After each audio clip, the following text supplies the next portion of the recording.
Príklad rozdielu medzi sociálnou demokraciou a pravicou. Takto to je, na tom sa nič nezmení a netreba sa to ani nejakým spôsobom hanbiť. Vladimír Mečiar, Iveta Radičová, potom Jan Mikolaj.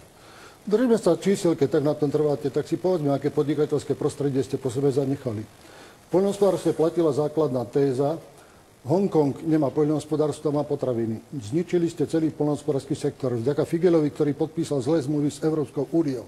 Dneska na Slovensko prichádza za 28 miliard korún potravín, niekoľko 100 000 hektárov pôdy neobrobenej, malé výrobcovia sa nevedia spamätať. Deficit v cenách za minulý rok je 10 miliard korún.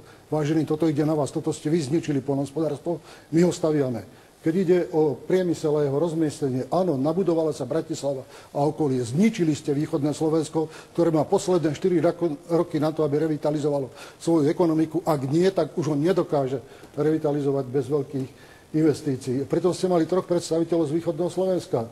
Aj prezidenta, aj predsedu vlády, aj predsedu parlamentu v tom čase. Zastavili ste výstavbu infraštruktúry podmienujúcej akékoľvek podnikateľské prostredie. Kde ste neprišli, tam nie je podnikateľské prostredie.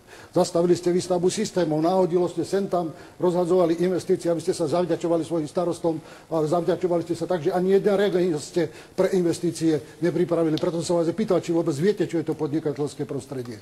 Ak sa pýtame potom na ostatné otázky, ktoré podmienujú investície pre zahraničných investorov, tam, kde nebude infraštruktúra, nikto nás tak neľúbi, aby prišiel a investoval. To je úloha budúcej vlády, ale o tom vôbec nehovoríte. Vlastne neviete, čo je to podnikateľské prostredie, ktoré okrem infraštruktúry technických, ekonomických, technologických a právnych podmienok vyžaduje aj celú sériu služieb, ktoré na území musia byť rozvinuté.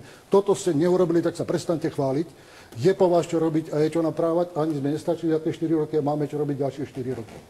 Iveta Radičová. A ešte, prepáčte, pokiaľ ide o južné Slovensko, veľmi veľa poľnohospodárov maďarskej národnosti povedalo, chvála Bohu, že ste tu, že tu už to SMK neničí. Slovo má Iveta Radičová. Pán Farkáš. Vy ste z SMK boli a Šimon bol váš minister, tak ste teraz nediferencujete od neho. Je to váš nominant, vaša politika, vaša zodpovednosť. Ničili ste tých ľudí, brali ste ich chlieb. Za vás ste vyhodili ľudí zo zeleninárstva. Zobrali ste celý trh. Čo sa dneska hráte na priateľov ľudu? Takíto ste boli. V poradí Iveta Radičová, Jan Mikolaj, až potom Ivan Farkáš.